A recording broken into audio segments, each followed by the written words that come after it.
Bismillahirrahmanirrahim. Assalamualaikum warahmatullahi wabarakatuh. Saya Anisatul Maufiro dari Prodi Komunikasi dan Penyiaran Islam, nomor absen 18. Di sini saya akan memberikan sebuah kritik untuk jurnal karya Ibnu Hamad tentang memahami komunikasi pemasaran politik.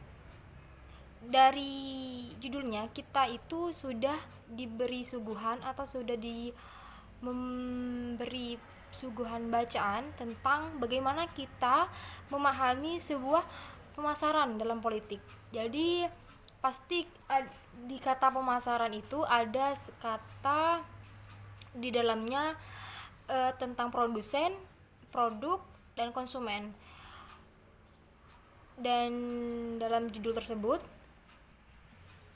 yang mana judul itu pasti akan berkorelasi dengan bagaimana pemasaran di bidang politik.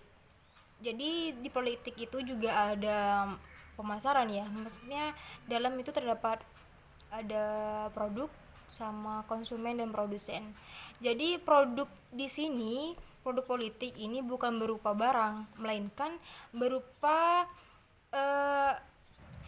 yang di dalamnya berupa janji-janji aktor politik, yaitu atau bisa disebut juga janji-janji manis oleh para pemimpin sebelum menduduki kekuasaannya. Nah, sebelum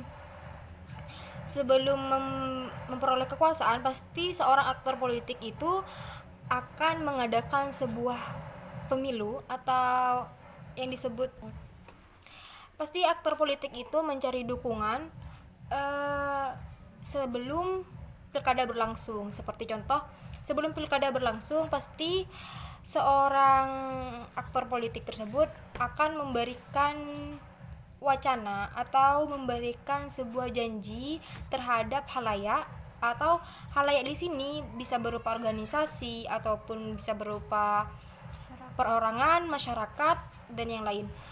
Jadi sebelum menaiki tahta, maka seorang pemimpin itu akan memberikan sebuah argumennya atau memberikan sebuah janjinya ketika nanti dia akan memimpin sebuah organisasi atau memimpin sebuah negara ataupun yang lain.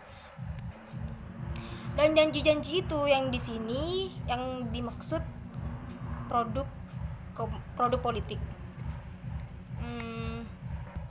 Nah, kritikannya di sini ketika saya membuka jurnal itu terdapat abstrak, yang mana abstraknya itu berupa bahasa Inggris. Jadi setelah saya membuka beberapa jurnal itu, setelah abstrak bahasa Inggris pasti ada terjemahannya. Kebanyakan ada terjemahan bahasa Indonesianya. Tetapi di sini jurnal ini tidak memberikan terjemah bahasa Indonesianya. Jadi belum tentu orang yang membaca ini mengetahui bahasa Inggris atau memahami bahasa Inggris. Jadi kita di sini harus harus mentranslate dulu di Google Translate. Nah, dan di jurnal ini terdapat beberapa tabel ya. Yang pertama itu saya membaca tabel box 3. Ini saya sendiri tidak dapat mengerti karena di bawahnya tidak ada penjelasan detail secara khusus mengenai tabel, mengenai penjelasan yang di tabel tersebut. Kemudian saya melihat di sini di jurnal tersebut di daftar pustakanya itu tidak mengurutkan huruf abjad. Biasanya di daftar pustaka itu nama pengarang bukunya atau pengarang artikel atau pengarang jurnalnya itu atau media yang jadi referensi dari jurnal tersebut tidak mengurutkan dari huruf abjadnya. Biasanya itu mengurutkan, seandainya ada nama penulis yang berinisial A, B, C, dan yang seterusnya itu diurutkan dari yang huruf abjad pertama. Di sini ada huruf C yang dicakram sama J, K itu di bagian akhir. Padahal huruf C, J, C sama J itu ada di abjad yang paling awal, tapi di sini ditulis paling akhir. Kemudian dalam jurnal ini saya membaca kurang keterbukaannya masalah modal. Pastilah pemimpin yang akan memimpin sebuah negara atau sebuah instansi itu pasti tidak mengeluarkan modal yang tidak sedikit.